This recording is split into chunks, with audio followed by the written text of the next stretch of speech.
Hello, this is Robert Rickover. I'm an Alexander Technique teacher in Omaha, Nebraska. And although I teach online these days, and my guest is Imogen Ragone, an Alexander Technique teacher in Wilmington, Delaware, who also teaches online.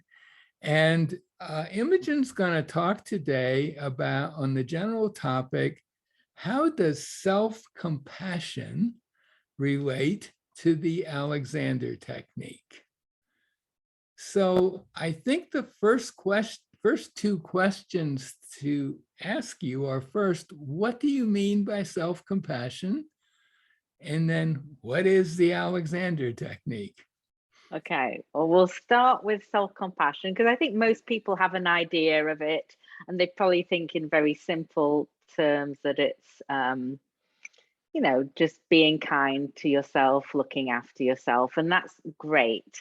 But I've been reading the work of Kristin Neff, who you might say is a self-compassion expert.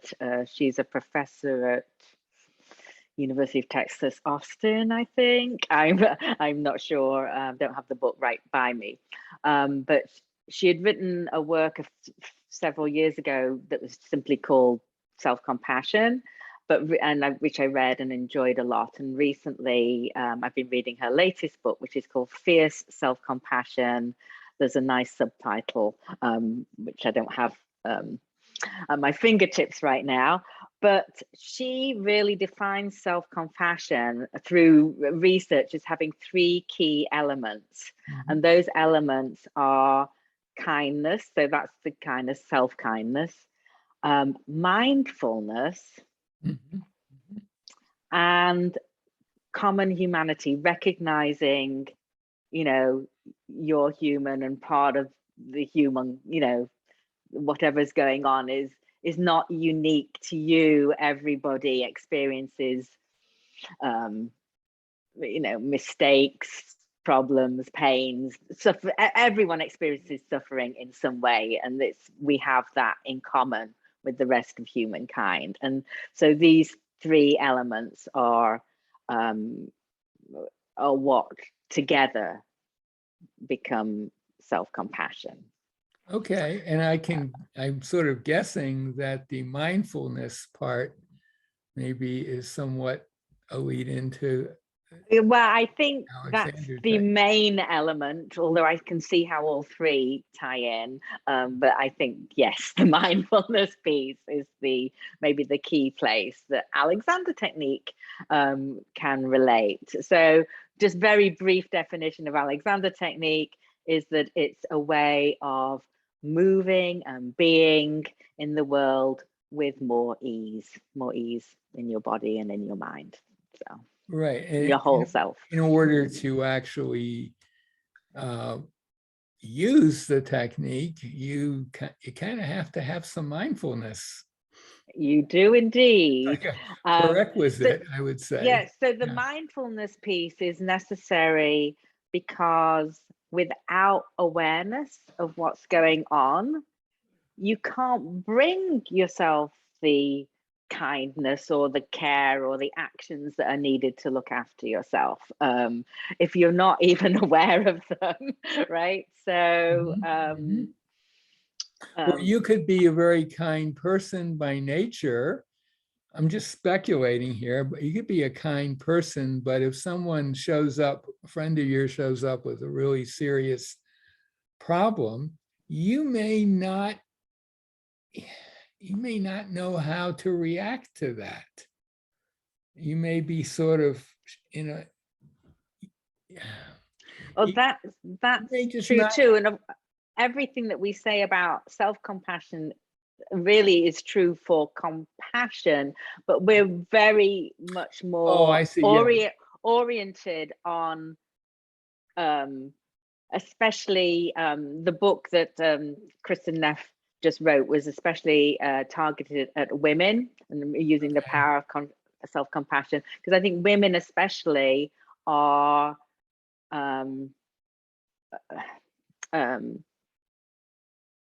tend to just really take care of everyone and everything else much more than taking care of their own needs. I think it's culturally, society, the patriarchy, Right. all of that,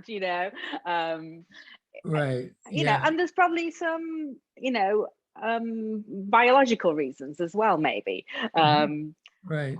But uh,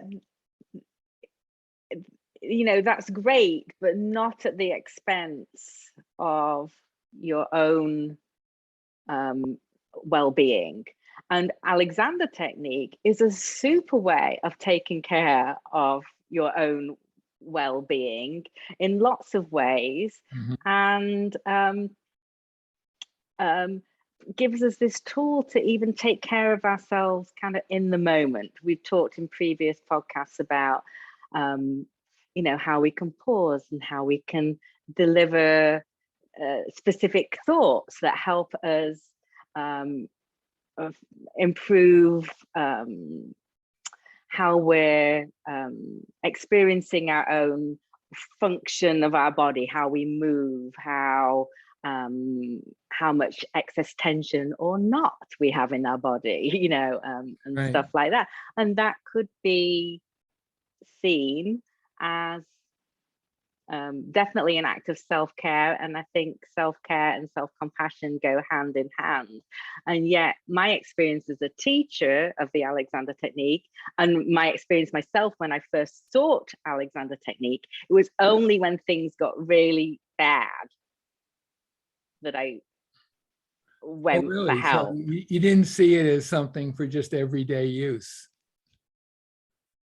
I didn't, once I had learned the Alexander Technique, Oh, okay. Yeah. then I saw it as something for everyday use to enjoy. Yes, it's preventative, but it also helps me enjoy being in my body and doing the things I do. And it helps me be aware of when I'm getting tired and might need to take a little break before I get to the stage of being really exhausted, perhaps.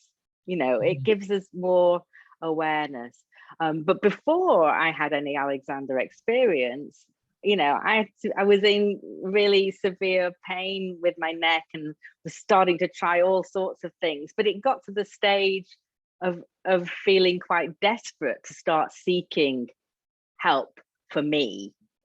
I was a young mother at the time, and Right. my focus was on looking after my child predominantly. Right. But it was interfering with my ability to look after my child. So at that point, Right. Yeah. So the other thing, though, that's interesting, I mean, you point out that women tend to perhaps be less quick to exercise self-compassion because they're being compassionate to everyone around them. But and it might seem like to look after yourself would sort of take you away from that external compassion. Mm-hmm. But really, if it doesn't, that's not the case at all, because it doesn't, it's something that you can use as you're doing or thinking or saying anything to anybody. You can also have a little subtle, soft thought that you can deliver to yourself. And it really only needs to be the softest of thoughts. We've just got through an interview talking about that. So it enables you to have to exercise some self-compassion without in any way sacrificing the external compassions, right? Yeah, And more that's so, actually a really interesting way. I hadn't quite thought of it like that, but I think you're exactly right. I do have a nice quote here from Kristin Neff, because I think people can equate self-compassion or self-care as being selfish. selfish, yeah, right. Yes, Which it definitely is not. Not. And so she writes, we aren't when we're practicing self-compassion, she writes, we aren't selfish, but we don't subordinate our needs either. We respect everyone's desires, including our own. And I think that's really helpful. I also think, kind of in my own example that I just shared, that I had to look after myself to be able to look after my son adequately and, you know, take care of family life. At that Right, time I was as a young mother, that, you know, so I would add to that, though, you needed to figure out a way to look after yourself. And the Alexander technique is certainly an excellent way to do that. yeah, But when you do that, you are also helping everyone around you, even with no yeah, intention on your part to, yeah, because, well, at the most basic level, you have a small child, you're holding the small child in your lap or your arms or whatever, right? So there's physical contact, and Alexander technique is pretty obvious in the Alexander technique that how you're using yourself is going to have a huge impact on someone that you're in close contact with. yes, it will Very transmissible that change way. the way that your touch, the way Touch? you're holding your child will be received. Right. Will it feel more spacious and nurturing and encouraging, whatever it is, or will it be tense and anxious and we are communicating non-verbally all the time. Right.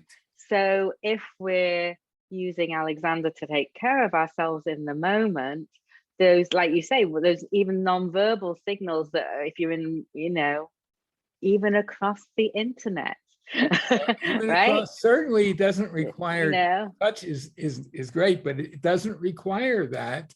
It's no, just someone in the same room or on the same Zoom on call, the same screen. same If screen. I'm like this, I'm I'm not going to sure that like it. feels I'm quite going to get tense different and to if upset. I'm taking care of myself. Yeah. But there's also ways to be with yourself when you are feeling angry and upset that are not repressing those feelings, but maybe helping you have a little bit more space between them. I think Alexander's a really great tool to help us be more in that observer role of ourselves. Mhm. And the mindfulness piece of self-compassion is that we need to be able to be aware of when we are suffering, and that then we also have the tools to be able to meet that with you know, kindness, tenderness, or in a more motivating way. You might need to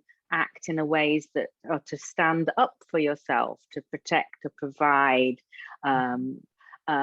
So I think that's an interesting aspect. This is in her new work, because it's not simply, which isn't necessarily simple, to be more accepting of ourselves as we are.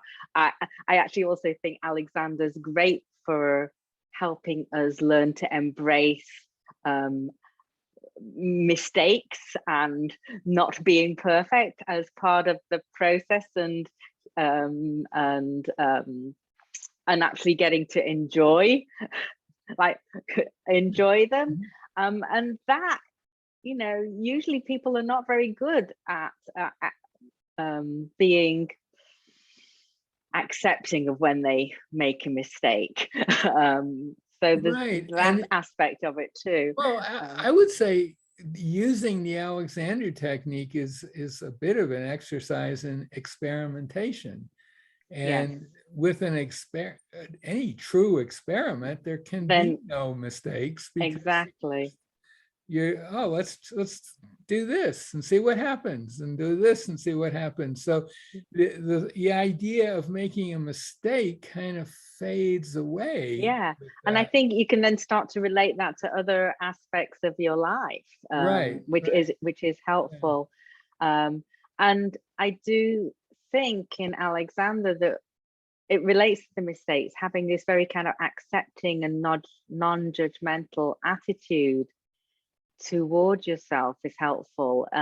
In one of our previous interviews, we were talking about how we aim to deliver a thought and not try and make anything happen from doing that. It's called either directing or constructive thinking.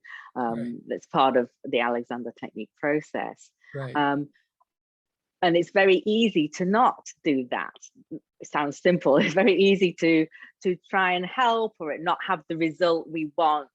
And I think this learning to get out of our own way in this very gentle, non-judgmental, accepting way, it's like, oh yeah, I did help a little bit then. It relates to this.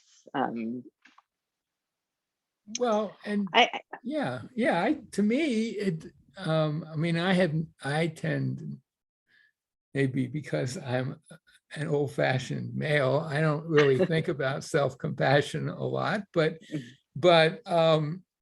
it seems to me that when I think about it, Alexander Technique is definitely a form of self-help, which could be morphed into self-compassion. Yeah, I think just maybe one final thing to say is that a lot of us, our kind of internal dialogue with ourselves is not usually maybe so friendly. We tend to internally berate ourselves for doing something wrong, and we can be quite harsh and brutal in a way that we would never be to a friend, and that's where the mindfulness can also come in, that Alexander can provide beautifully, because we not only are observers of our own physical self, we are observers of what's going on in our mind, and that we can notice that we're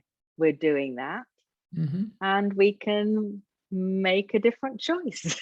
And we can also meet that with not, because then you can get in this cycle of then berating yourself and berating yourself, Right. And is that a kind of a familiar thing to you?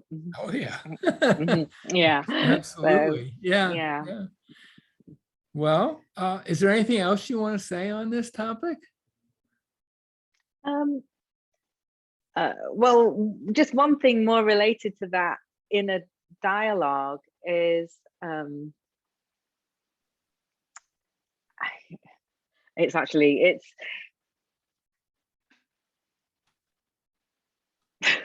I've lost my thought. I'm sorry. And I'm going to meet that with self-compassion, and not beat myself up for that. But I do want to mention that I've got really, really interested in this whole topic, and in this book, which I would highly recommend, Fierce Self-Compassion by Kristin Neff. She includes some physical gestures and ways to use supportive or soothing touch, which have been really interesting to explore. And I'm doing a exploratory workshop online on Wednesday that will be June 22nd, for anyone interested, called Embodying Self-Compassion, where we'll actually go through some explorations in a more orderly fashion. So, hey, yeah. Okay, well, my guest today has been Imogen Ragone, an Alexander teacher in Wilmington, Delaware. And I maybe, Imogen, you could send me some text to go with the video and the podcast that'll include mentioning of that book. And sure. Anything else you want to put in there. Thank you so much for being on the show, I guess we could say today. Yeah, you're very welcome. Thank you.